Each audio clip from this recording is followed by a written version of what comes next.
It all started 5 years ago. By accident, I had started the village we called Circumstances Unincorporated. It now had a population of 349. I had lucked out. I had just dumped another trailer load in Texas of brand-name bandages that had to be sterilized before being shipped out for sale on the retail market. I had called to say I was clear. Dispatch gave me a pickup order that would bring me back home 2 days earlier. Since I carried my dangerous good license, I was one of the few that could do the job. The pickup spot was only a half an hour away. So off I went, refilling the tanks as I went. As soon as it was loaded, I headed out. The drop-off spot was just an hour from home. I was on the road when I confirmed the full load was on. This load paid me 2 times more than the going rate. Instead of following the preset route sent to me, I cut across the country, not only cutting miles but saving time. I was now only less than 2 hours from home. As a result, I was running 5 to 6 hours ahead. I was coming to a stop at an intersection of 2 country roads when I saw the handwritten sign that read, "For sale before the county takes it." It had an arrow that pointed to the right, so I followed it. The 2 signs on the way directed me into a farmer's yard. They were an older couple who, because of age, had retired. I figured they were in their early 70s. Their land was leased to farmers in the area, but with rising prices, they had gotten behind on the taxes. They loved the farm and were not ready to sell it and move to town. So they had to sell some land. I called my dad, who took over. Using the family trust, we purchased the farm at fair market value and allowed them to rent the house on a long-term lease with a low rent lease. They were thrilled about it and said if I ever need a favor to give them a call. I had my dad cut out in separate 10 acres at the intersection off the original 200-acre farm. It was the perfect spot to build a convenience store and a gas shop, as the nearest major town was about an hour's drive away. As soon as I had left, I suggested to my dad that he come down and look at it and try to buy the adjoining land around the intersection as cheap as he could. He did, and somehow we had gotten 10 acres on each corner of the intersection. In looking for water, my father discovered the farm had an underground river running through it that would gladly support the water needed for 50,000 people. He decided to tap into it to supply our new commercial operation. Just as I pulled in to do the drop, dispatch had another rush, which I gladly took. It ended up I got home at my normal time. 6 months later, I had dropped the load at 5 in the morning on that Wednesday, 12 hours ahead of time, and had parked the truck and trailer in the company yard, picking up the keys to my newly painted old Ford truck from the dispatch office, with the knowledge that I would be raked over for breaking state and federal laws about hours driving in the near future. Because of a breakdown, I had been on the road for 16 days. That's why I had pushed it to get home. That meant the person who replaced me had an extra 2 days off. The cab would be in the shop for an inspection and then ready to be used in a couple of hours. They wanted to make sure it had been repaired properly. The other driver would be informed to come in. He would be on the road by 9 o'clock. I had told my wife I would be home in time for supper tonight. Marcy had claimed the children, and she was looking forward to seeing me. A while back, I had pulled the engine out of the old Ford truck because it was dead, did the restorative work on the frame and body in my spare time as the interior was still in good condition. Before I had left on my last 2 weeks run, I had prepaid a local paint shop to repaint every piece of metal exterior and interior. When they were done putting the interior back together, they were to call Jameson's Auto to come and pick it up. After dropping in the new engine and checking everything out, Jameson had left the truck keys with the dispatcher, knowing I would settle up when I got home. The paint job made the old truck look brand new. The old red truck was now completely a midnight black. Even the bumpers had new chrome. The word Ford was painted white on the tailgate, just like it was when it was original. It now could get collector plates for it if I wanted. I was arriving home 10 hours early, and I thought it would be a nice surprise for the wife. She didn't start work until 9. So I started up the truck and headed for home. I was looking forward to seeing the wife and our 2 daughters after being on the road for 16 days. It was now just about 8, and when I drove down our street towards our home, only to discover a vehicle in our driveway that shouldn't be there. I knew right away whose vehicle it was. It was the owner of our transportation company's youngest son's pride and joy. When I was on the road, he was off, as we both shared the same company cab. We were in a lot of ways complete opposites. He had the reputation of being the family's black sheep. He was known by most truckers as an unbelievable blowhard with a big mouth. I pulled off on the side of the road and just watched. I wanted to know just why he was at our house and where was my wife's car. My heart was ripped apart as I saw my wife Marcy and Jack Redding come out of the house with our 2 children ahead of them. In his right hand was a rig bag that us drivers always carried. It contained the basics we would need while on the road. Some of the girls had missed the bus to school, so they were heading out to drop them off. I made a video of them all using my cell phone. I caught Marcy and Jack stopping in a loving embrace behind the kids before loading the two children into the car. It made it clear that whatever was going on had been going on for quite a while. Marcy and Jack did not seem worried about being caught in public. They looked as if they were just another happy family. They drove right by me, completely oblivious to who I was. As I figured my wife no longer recognized my restored truck, and since I was not due home was not looking for me, I watched them in my review mirror as they turned the corner. I pulled into our 3-bedroom house and prepared to see what else I could find. I found that our 2 children's bedrooms were like they always were. So was our master bedroom. My wife's clothing was where it should be, so was mine. Even our bed was made, which was a bit unusual because of the kids missing the bus. So far, nothing seemed out of place. If they had spent the night together, where were the remnants that would provide me the documented proof that I now believed I needed? If they were not involved, then there was no reason for him to be here. I had gone through everything twice, but my gut still was telling me to keep looking. From the basement up, nothing stuck out. The dishwasher was full of dirty dishes and needed to be run. That was when I noticed a bit of light shining beneath the door to the unfinished 3rd floor. It struck me funny because that shouldn't be. We had put up old curtains and kept them closed. It had become a type of attic in which we stuck things we no longer used. I hadn't been up there in years. My first thought was that Marcy had been up there for some reason and forgot to turn off the light. Curiosity got me. I had to find out why there was light coming through beneath the door. I climbed the stairs and opened the door to discover the whole floor was now completely finished. I was shocked. The morning light was caused because someone had left a curtain opened. When I was home, they were always closed. The problem was it was not even supposed to have been started because my loving wife Marcy and I could not come to an agreement on what to do with it. I now knew why. Why was this room finished, and who was using came into my mind. It had its own master bedroom larger than my wife and mine downstairs, huge walk-in closets on both sides of the master bathroom, and a separate sitting area with its own TV and DVD player. Sitting on a little table was some adult erotic movies that my wife would never watch or allow me to watch. Yet when I turned the TV on and hit play on the DVD remote, an adult video started playing. It was clear that someone had been watching it. I was stunned to learn that it was a homemade video of my wife masterfully giving someone a B-job. It saddens me because it was something she would never do for me. It really surprised me to see how much my naked wife seemed to be enjoying it. When I had suggested trying that, she said it was disgusting. Across the room, sitting on a coffee table, was a handmade card that said, "We love you, Uncle Jake." It was signed by my 2 kids. I felt like I was going to throw up. My fear was now a reality. Not only was he my wife's lover, but it appeared that they were trying to take the kids from me. The king-size bed had been slept in and was not made up. A new set of baby dolls, which I had never seen before, were lying on the floor, which meant that this morning she'd been into much of a rush.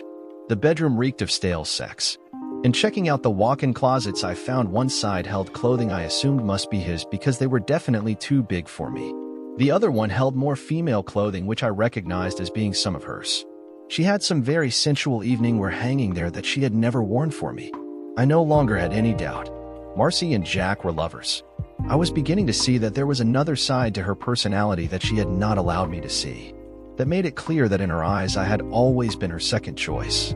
What did my children know about all of this? Using my cell phone, I captured a video of everything I had discovered. I took great pains to hold a shirt of his and getting a shot of me with it in the mirror to prove it that it was just too big for me. What got my attention was a framed picture of him with his mother and father. I recorded everything about the room in detail. Then I stopped and saved the recording. Seeing the television again, I rewound the disc, and I recorded the image on the TV, which showed a man holding Marcy's head as he repeatedly drove his manhood into her mouth. Marcy seemed to be enjoying being owned like the 304 the video proved she was. His thrusts had her big jugs bouncing, reinforcing in my mind the force he was taking her with. I captured it as the recorder of the video moved the lens up the man's body to show the pleasure in his eyes. It was Jack Redding, my boss's son. This was the second clip I saved. I figured I now had all the evidence I needed. Going down to the basement, I grabbed our 3-piece luggage set and proceeded to pack all my clothes. As an afterthought, I went back to the 3rd floor to remove the disc that had their crudely shot sex video record on it. I packed it into one of the suitcases. When I was done, set them by the front door. I would be back for them later. I had a few more important things to do. I called my father and asked him how soon we could get the new store up. He said he was already building it with a 2nd story for a 3-bedroom apartment. I am looking at a regional manager to supervise the overall running it, he said. The chain I work with has granted us a franchise which will really help us quite a bit. It will take another month and a half for it to be completed and a month after that to get it all set up. Why? I'll be running it, Dad, and living in the apartment. Find me a good civil attorney and one for divorce. I said I would talk to him in a bit later on to give him the details about what was going on. I called the farmer who we had bought the farm from and asked him if I could rent a room from him until the construction was done. I got the room, but he said, "But your money isn't good enough." No matter how I tried, he refused to accept any money because he thought he and his wife owed my family big time. I said I would arrive sometime the next day.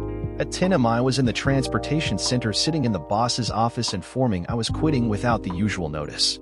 He just had to ask me why, and I really didn't enjoy having to tell him. I showed him the video of the room in general and then the pictures I had taken afterward. The last one was of the framed photo of his wife and him together with their son. "Heath, where did you get that?" Jace asked.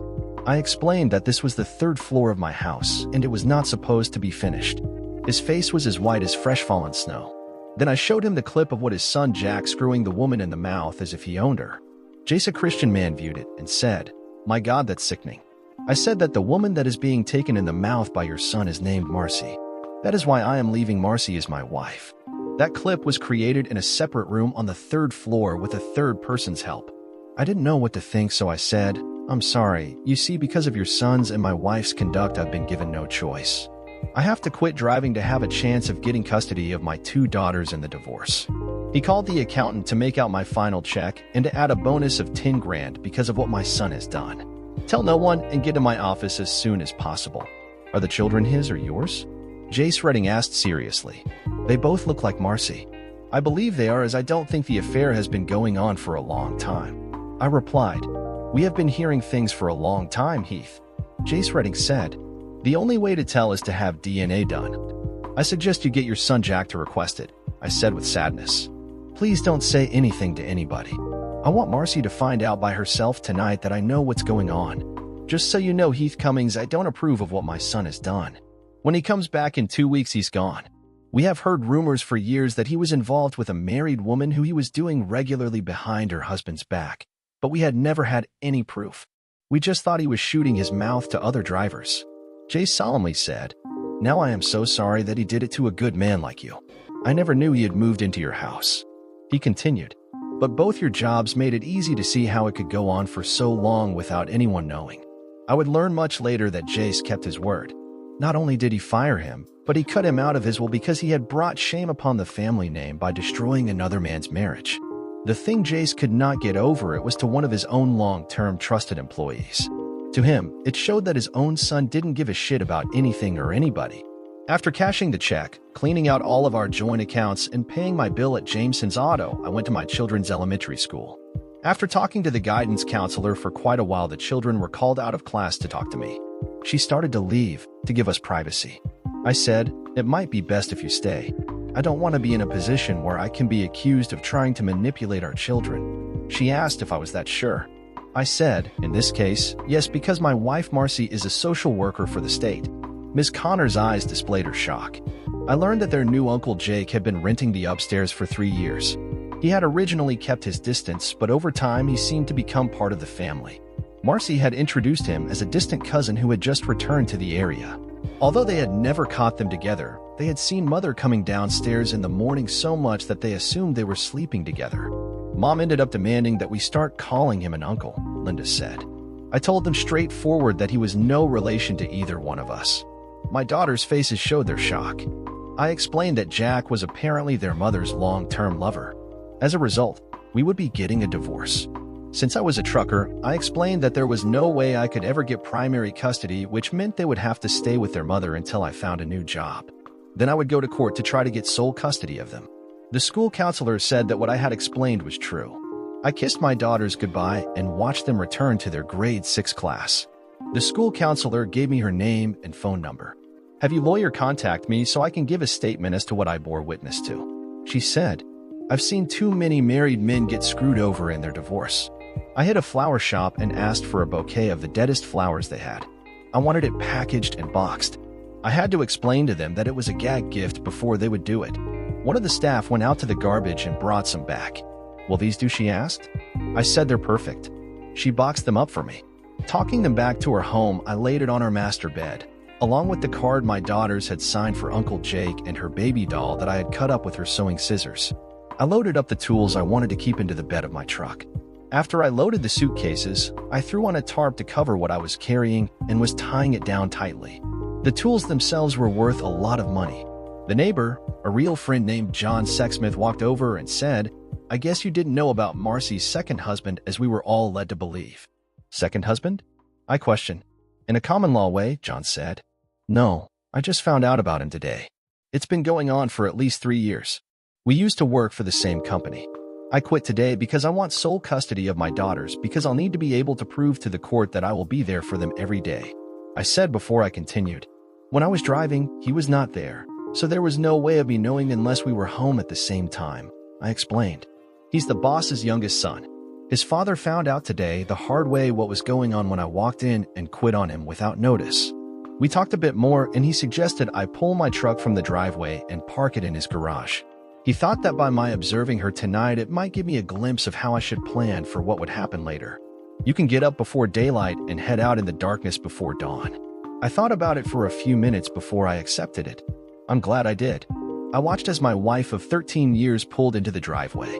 I guess the car had been in the shop getting serviced. She went into the bedroom as soon as she got in to get out of the dress clothes that she wore to work. It stopped her when she saw what was sitting on our bed. She was smiling because she thought it was a surprise gift from Jack.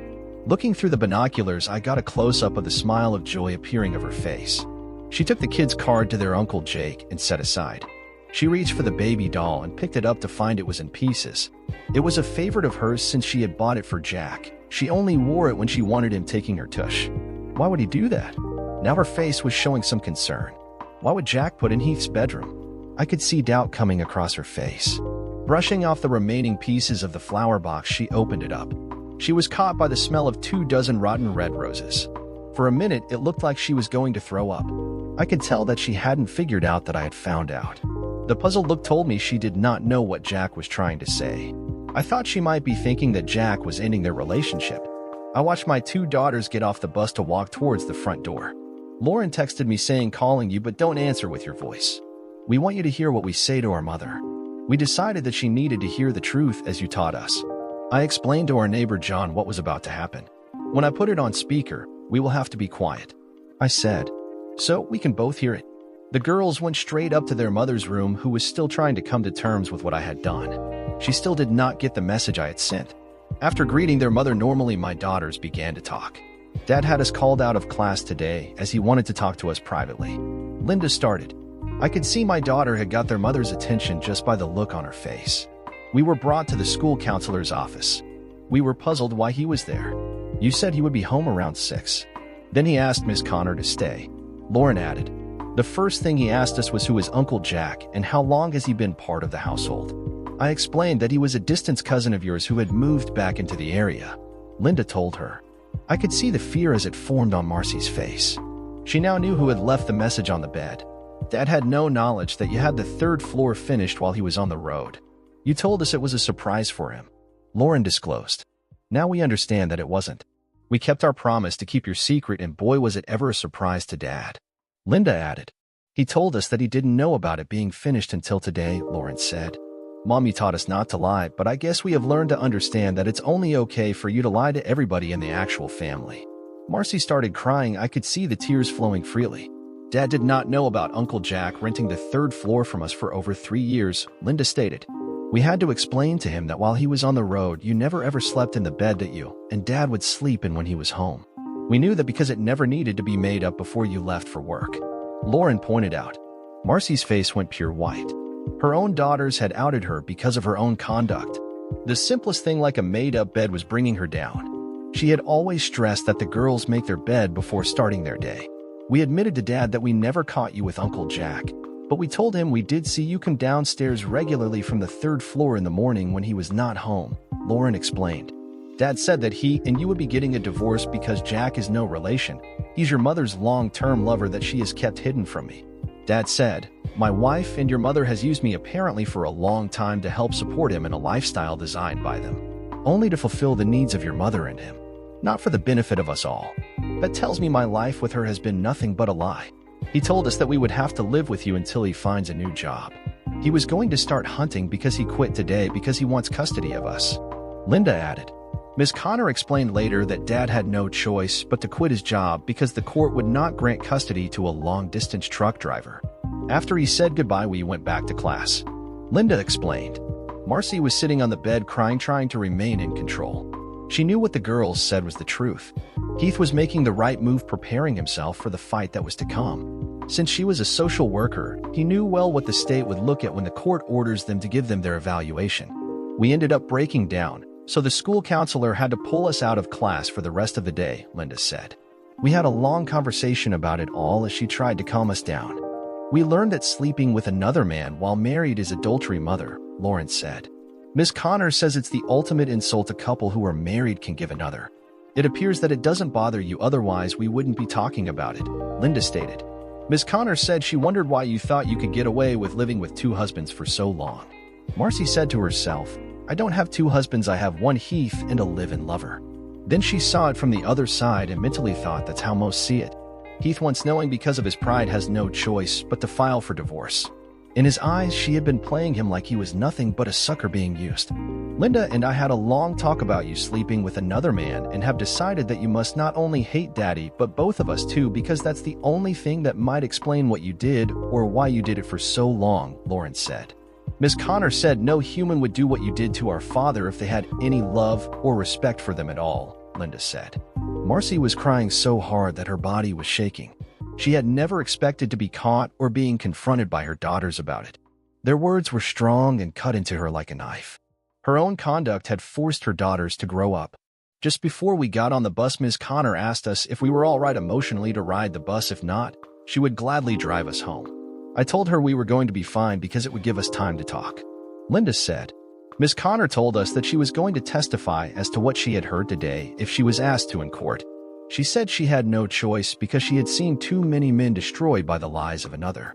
Added Lauren. We did a lot of whispering to each other on the bus ride home, and we have decided a few things on our own, Linda stated. Marcy lost it totally and buried her head into her hands.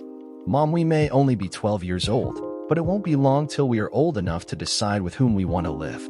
Ms. Connor explained that at the age of 13 we can decide for ourselves with who we want to reside with, and that will be Dad. Lauren stated forcefully. We are going down to call our grandmother to come and get us. I'm sure she'll let us stay with her and Grandpa until our father has figured things out. That way you and Jack can have the whole house to yourselves. Lauren said. Let's go, sis, we got to call Grandma and pack some clothes. Mother, one final question. Were you deliberately encouraging us to have a relationship with Uncle Jake to make it easy for us to accept him as your second husband without our father knowing? Linda asked, because it appears to the two of that you were. Marcy was devastated. She just sat there and cried as her daughter went down to call her mother, who lived across town. Her daughters had their father's natural insight. They had looked at everything with a straight logic and had drawn out their own conclusions. I text Marcy stating, what you found on the bed was done by me. Let your common-law husband know I will be suing him for co-support of you and the two children. I watched through the binoculars her coming to the realization that when I presented her lifestyle relationships, the lies and the hiding of it to the court, she would lose all rights concerning her daughters. Marcy realized she was defeated. There was no happy outcome with this. Heath suing and exposing Jack would ruin both of them. John and I timed it. It took less than 15 minutes before my in-laws showed up.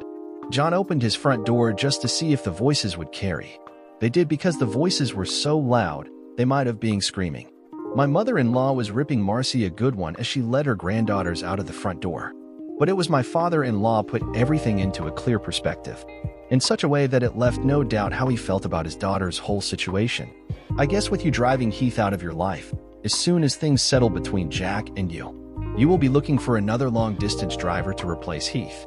My father-in-law said in pure anger. Jack has already proved he thinks so little of you that he accepts you sharing yourself with others.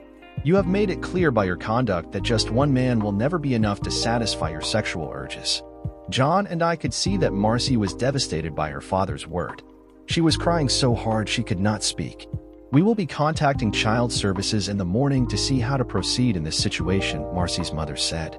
After all, it was our granddaughters who contacted us and told us why they wanted out of this house. They have made me very proud. Someone has clearly raised them right, and sadly we can't say it's you. John closed the door, walked into the kitchen, and grabbed a couple of cold beers. I followed him. Your daughters read the situation right, Heath. You should be proud. John said, to be honest, when the construction crew was working, Marcy told us you were in need of money and were going to rent the third floor out. The house and land were paid for. I was just taking our time because we didn't need it. I explained. I had remodeled the house from the ground floor up. So we were lied to by her from day one. Jack and she had it all planned. So where did the money come from? John asked. Since we have not received 1 cent of income from day one for that so-called rental suite. I said, I presume it came from Jack's trust fund and he's paid it back. I took my cell phone out and I hit Marcy's name on my contact list, and I hit text. John, let me know if you can spot Marcy. I want to send a text, and I need to be told what her response is. A couple of minutes later, he said, got her, she's back in her bedroom and has appeared to have calmed down. I said I sent it. It was short. It read, Hey 304 to all who come calling. Jace Redding and I both want to know, because of the long-term length of your relationship with his son, are Linda and Lauren mine or Jack's. Jace is going to file a lawsuit to try to find out. Oh my God, she's lost it. She threw her phone at the wall. John said. Now she is lying face down on her bed, crying hysterically. John walked back into the kitchen and smiled. What did you text to her? I just said that Jace Redding, and I wanted to know if Linda and Lauren were Jack's or mine. I replied. Jace told me that had been hearing rumors for years that his son was involved with a married woman and that the husband didn't know. As a result, I asked a question that needs to be answered for all concerned. John Smith's face went white. He knew the Redding reputation. Jace would go to the Supreme Court to find out what the truth was. I waited a half an hour and asked John to observe Marcy again. She was sitting on the living room sofa. I sent her the 5-minute clip of her giving head that I had recorded off of the TV, which ended up showing the man she was servicing face. It was good old Uncle Jack. With the question of who was filming this. I waited for a moment, then texted, I took the disc. When I get to watch it, maybe I will find out. John said, Marcy has lost it again. I don't want to know what you said or did, but she threw up all over the living room rug. I left at 5 in the morning, heading out after I had sent what I had recorded the day before to everyone we knew, friend or foe. With a text that said, this is what I showed to Jace Redding when he asked why I had to quit. The second video was also originally filmed on that same floor as the bedroom with someone else's help. Neighbors have openly said that Jack Redding is Marcy's second husband. Marcy had told the neighbors that I had agreed to the arrangement. That is not true. I found out yesterday, and I plan to file for divorce and to sue Jack Redding for numerous reasons. For most, it was not going to be a good start to their day. I stopped at the friendly truck stop just at the edge of town and ordered myself a trucker's breakfast. I had backed my truck into its parking spot and could see it out the window at my booth as I ate. I'm sorry, Heath, no man deserves what happened to you. Maureen, Marcy's younger sister, said. May I join you? I nodded my head in the affirmative, so she sat down across from me. I slowly sipped on the hot coffee. Mom and Dad told me last night. The girls told them everything after they got them home.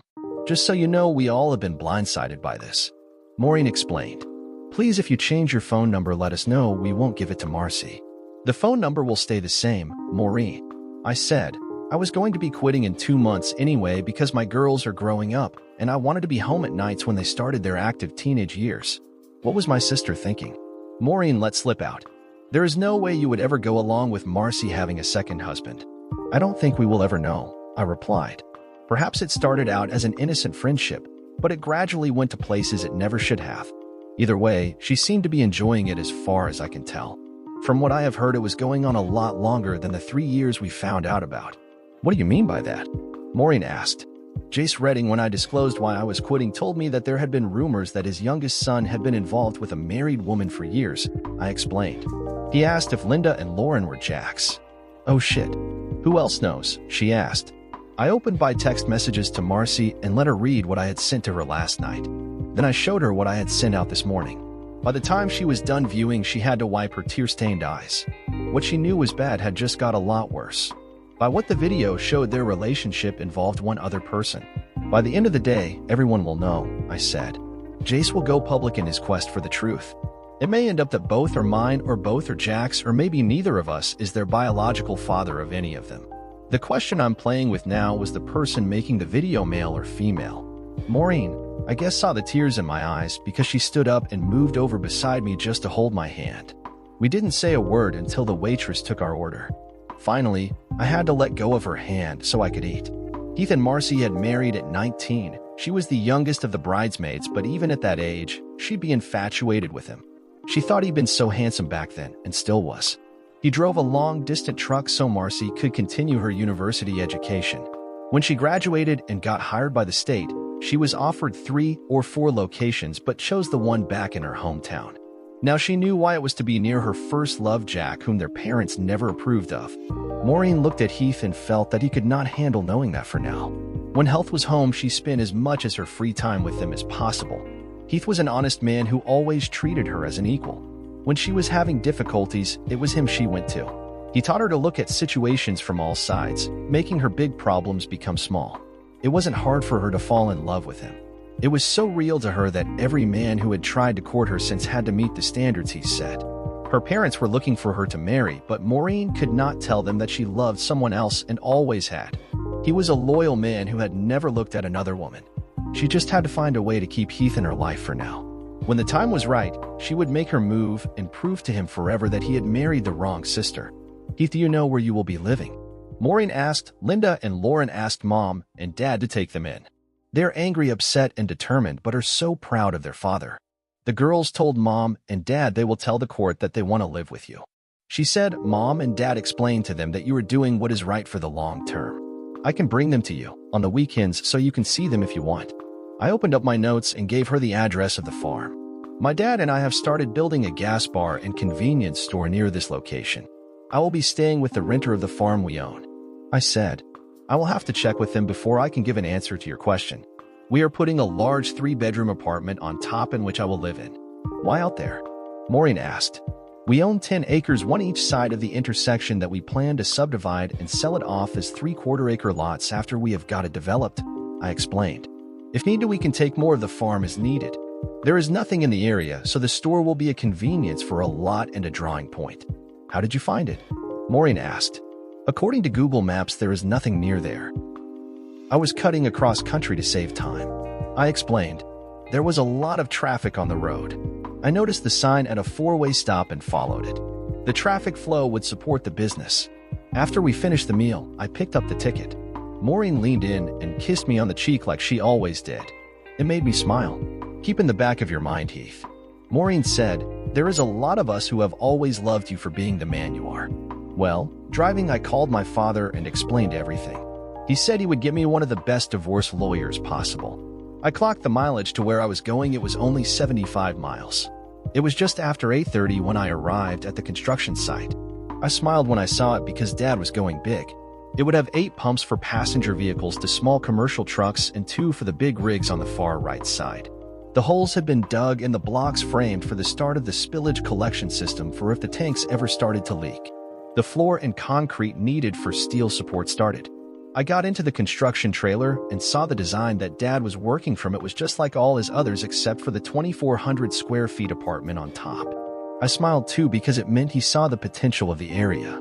After about 2 hours, I headed out to the farm. Bill Robinson came out to greet me. He loved my restored old Ford truck.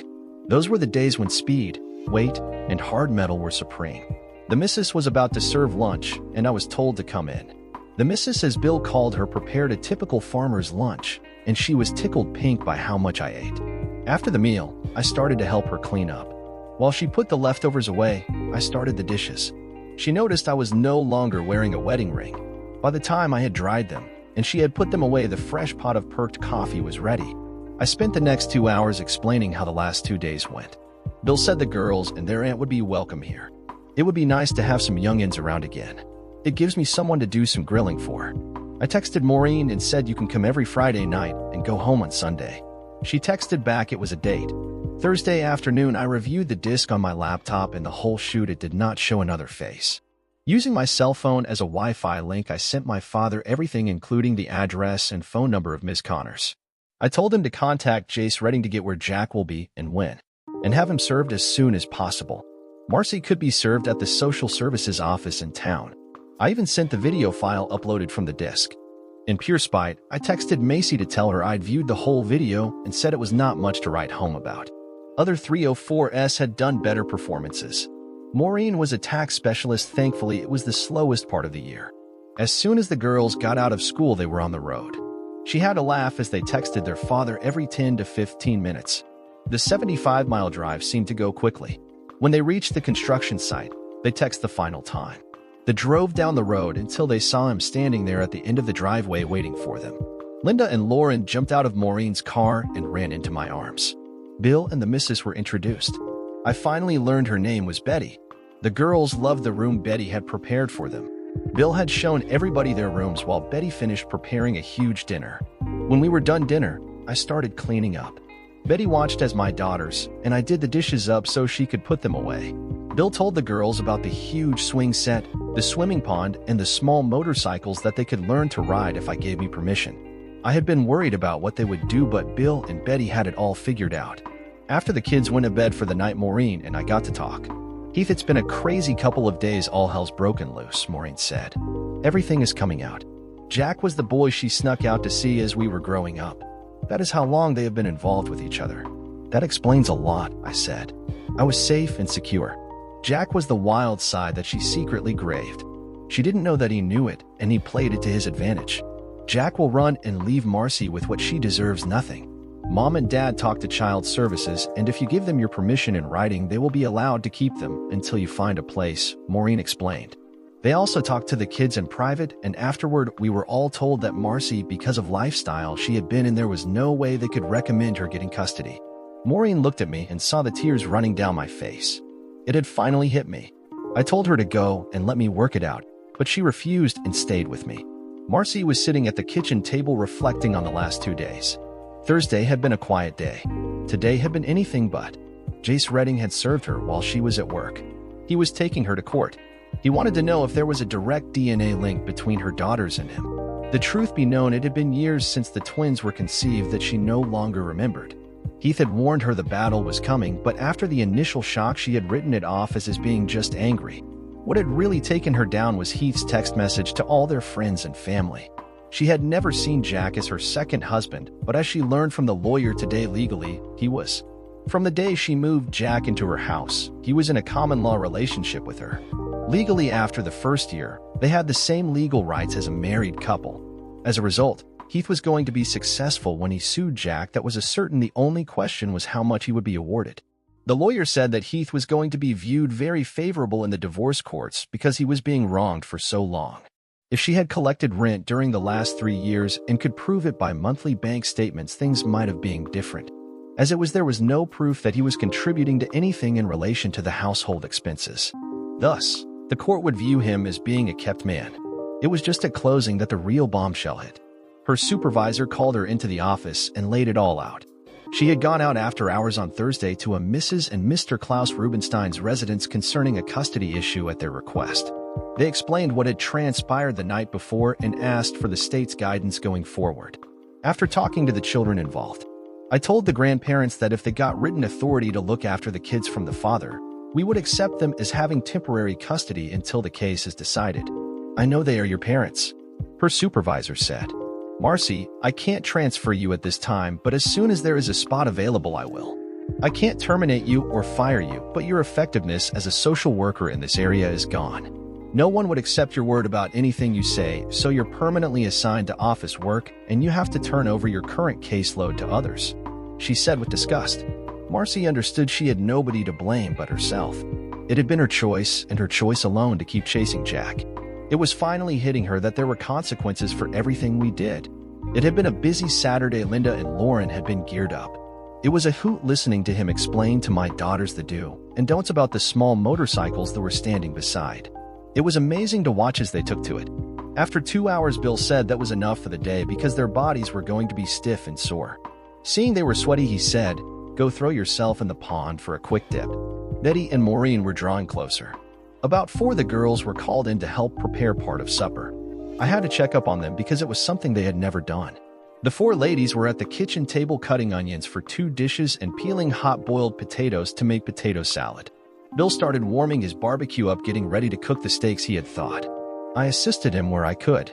We ate the steaks, potato salad, and baked beans outside at the picnic table. It was interesting that neither the TV nor their cell phones had been used once all day. It was like the twins were discovering a whole new life. It was the girls who decided they wanted to go to bed early because they were tired. The four of us sat and had a few beers as we played cards until we called it a night. Sunday after lunch, they headed for home. Maureen had got a handwritten letter witnessed by Billy and Betty, giving them the permissions they required. Klaus Rubenstein called me early Monday morning to thank me for getting the letter back to him as quick as possible. He had taken it personally into the office. The supervisor copied it for their records and then gave him a legal notice to show all concerned that they were legal custodians of their granddaughters. We got into the history of his daughter and Jack. I ended up learning a lot of things I didn't know about. The following Friday morning, Jake Redding was in Austin, Texas, picking up a load of sterilized medical equipment when he got served. That same morning, just after the social services office opened, Marcy Cummings got served. I got a text message from Maureen asking me for my waist measurements. I asked why. She responded, so we can go swimming in the pond with the kids. I texted back 34. I was taking a walk in the early afternoon when the cell phone notifications buzzed. It was a text from Marcy. It read, "Have you calmed down enough to talk?" I responded, "Nothing to talk about. Your parents and Maureen has told me the history from sneaking out to meet him to now. What I'm trying to answer for myself, if he has always been your one, why did you marry me?" Not surprisingly, I got no further response. I don't know who more excited. When Maureen pulled in with the kids, the three of us or the three of them. Maureen looks absolutely stunning. Her smile alone was contagious. After hugging me, the girls asked me a question quietly, to which I answered yes, but only if they agree. As they headed over to greet Bill and Betty, Maureen kissed me firmly on the lips, taking me by surprise. I told Maureen she had to hear the girls. So we turned to their direction. Somehow Maureen slipped her hand into mine. "We were wondering," Lauren said, "if it would be all right for us to call you Grandpa and Grandma?" Linda added. Of course, they said okay, but what surprised us was that Betty got teary-eyed. We learned later that they had no children because she had never been able to conceive. That simple request from my daughters were words she thought she would never hear in her life. After dinner, I told Maureen it was confirmed that both Marcy and Jack Redding had been served. Then I showed her my last message from Marcy and my response. "You know, my sister can't explain her action," Maureen said. "Because if she did, she would have to admit the truth about herself to herself." "Enough of your sister, Maureen," I replied. "When are you going to find a man capable to love you as you deserve?" "Don't be surprised, but I have already found him." She responded, "My problem is getting him to realize it." Bill and I were both early risers, so we were sitting outside enjoying a freshly perked cup of coffee first thing in the morning. "Heath, Betty is my second wife," he said. "I was first married to her sister, who done me wrong much as Marcy did to you." "You're telling me why?" I asked. "Don't let your hurt keep you from seeing what's in front of you. Maureen has been there for you since day one. When you're ready, be sure to ask yourself why." It was then that I started to clue in. Maureen was a best friend. Did she want more? If she did, why? "Bill, what did you to realize that Betty was interested in you?" I asked. A cast iron frying pan over my head. He laughed. "After she caught a neighbor girl trying to flirt with me. Since we could not have kids of our own, we took in foster children for years. Our conversation ended because we heard voices as the rest of the household was coming alive. After the twins rode the motorcycles for 3 hours, it was time to go for a swim. So we all went. Bill and Betty brought down the lawn chairs to watch us play with the beach ball for a while. Maureen looked stunning in her white bikini, with her auburn hair pinned back behind her ears, her full ripe jugs bouncing as she tried to hit the ball back. She couldn't help getting my attention. The way she walked in bare feet caused a slight wiggle in her tush. I had my eyes on it as we walked down to the pond. Bill had got me looking at her in a different way. The pond was deeper than I figured and fed by a small creek. He had created it using railroad ties in a low section of the land. As a result, it had its own little waterfall. Our first game of beach ball volleyball was one adult with one child and the two girls against us. For the four of us, it was a time of laughter, sarcasm, and just plain fun. It was nice just being us. Each of my daughters took turn having me dive under them, then lifting them up so they could dive off of my shoulders. Finally, Bill and Betty said they were going to go start supper. Linda and Lauren decided to go to help them. I dived under the water and came up between Maureen's leg, flipping her over. She laughed as she came up with her hair completely wet. Then she moved into me. Looking into her eyes, I saw what they showed for the first time. Not saying a word, as I lowered my head towards her as she raised hers to mine. As we shared our first sensual kiss, I realized there was more love shared in that kiss than I ever had with Marcy. "Wow," I said. "That was intense." Maureen smiled and said, You don't know how long I waited for this. She moved in so I could hold her tight. Our bodies pressed together tight with the water around us up to our necks.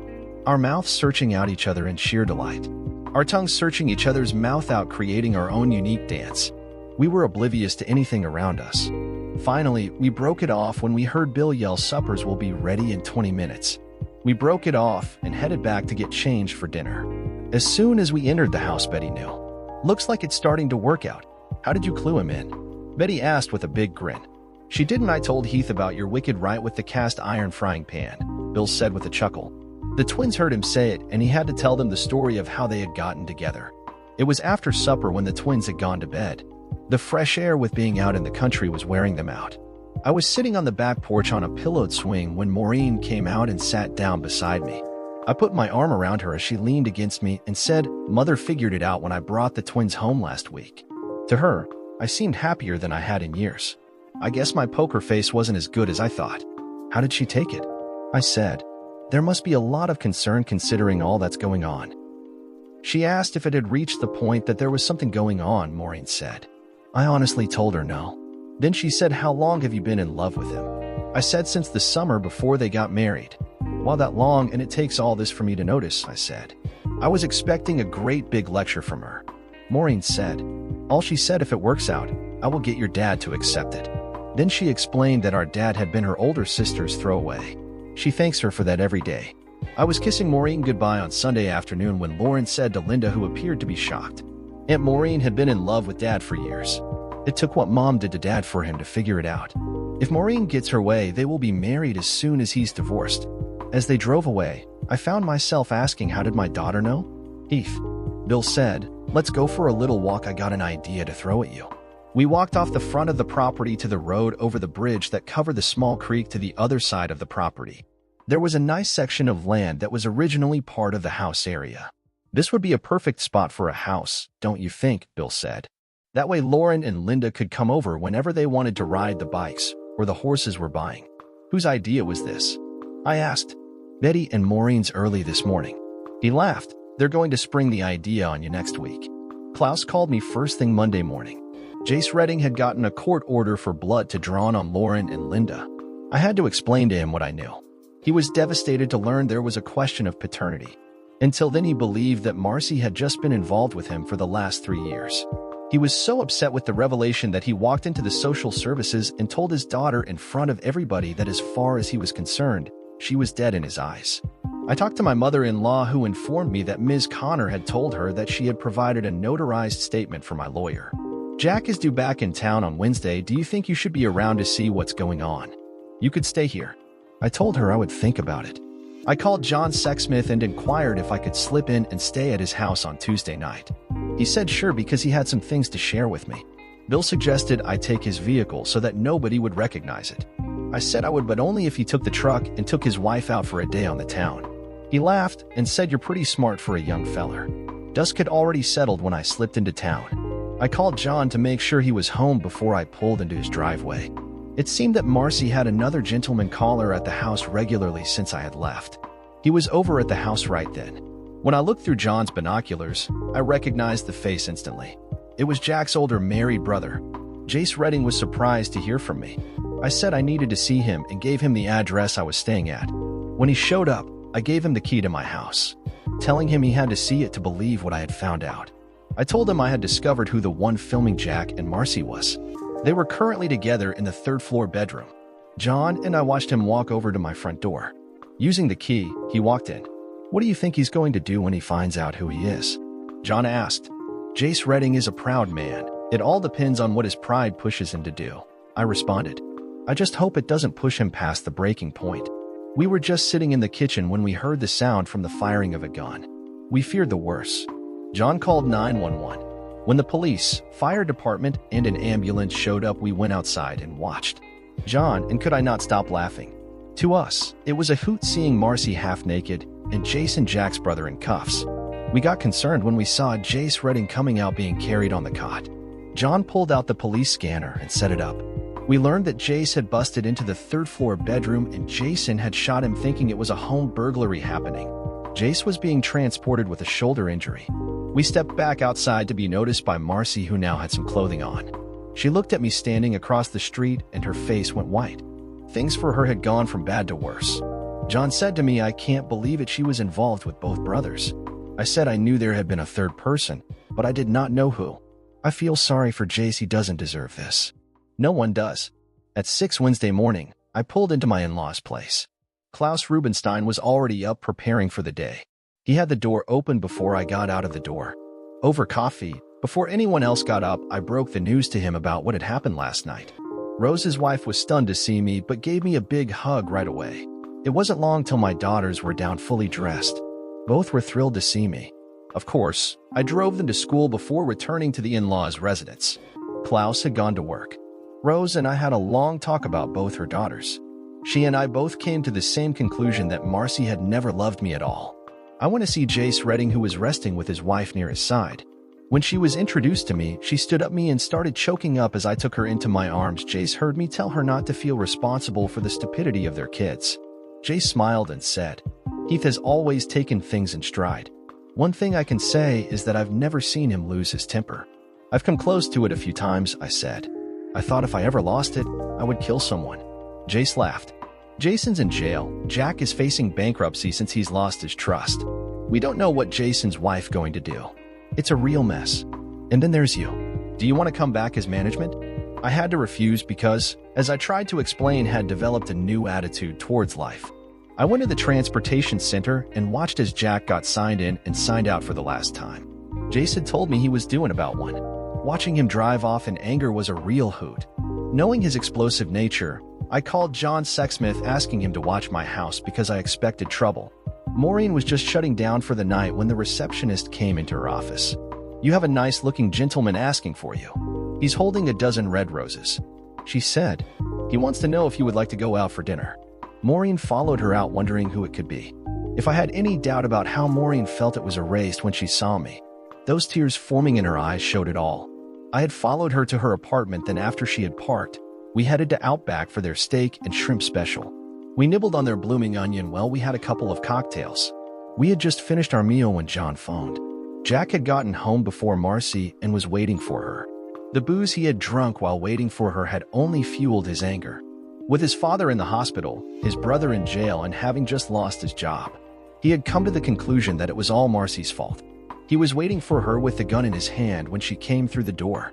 The neighbor, hearing the firing of a gun, repeatedly called the police. Marcy was in bad shape and was being rushed to emergency. John said it did not look good. I informed Maureen, who called her mother and father. We met them at the hospital. We learned 6 hours later that she died on the operation table. There had been just too much internal bleeding. I called Bill and his missus to inform them what was going on and that I would be driving out on Friday to return his vehicle and pick up my truck. It was hard telling the twins about the death of their mother. Klaus and I decided on a closed coffin as we picked it out. It was to think, because of the conduct of 111, lives had been changed forever. No one ever thinks there are consequences for our actions. We were walking back from the burial site when Klaus took me aside. "Heath, there is no relationship between Jace Redding and the kids," Klaus said softly. "More importantly, how long has Maureen been in love with you?" "According to your wife, since the summer before Marcy and I married," I replied. "Did she also tell you that her sister threw me away over 35 years ago?" Klaus said. "I'm still grateful to this day that she did. If you and Maureen work it out, you got my support." That was the moment I started rebuilding my life. It's been 5 years. I watch Linda and Lauren waiting for the bus. Maureen, my wife, is busy with our 2 preschoolers, both boys. Bill and Betty have become doting grandparents. The gas station and convenience store have become the center of the village. We now have our own post office. In warm weather, I walk from the house we built beside the pond into work. Jace Redding and his wife come by often. His oldest son's ex-wife lives here with their kids. Jack got 10 to 25 years for involuntary manslaughter. Jason ended up being pled down to a misdemeanor. As for the name of our section of the world, it came about because Bill painted a sign that said, "We are all here because of circumstances," and stuck it at the 4 corners. Dear listeners, please share your thoughts in the comment section below, and don't forget to like, share, and subscribe.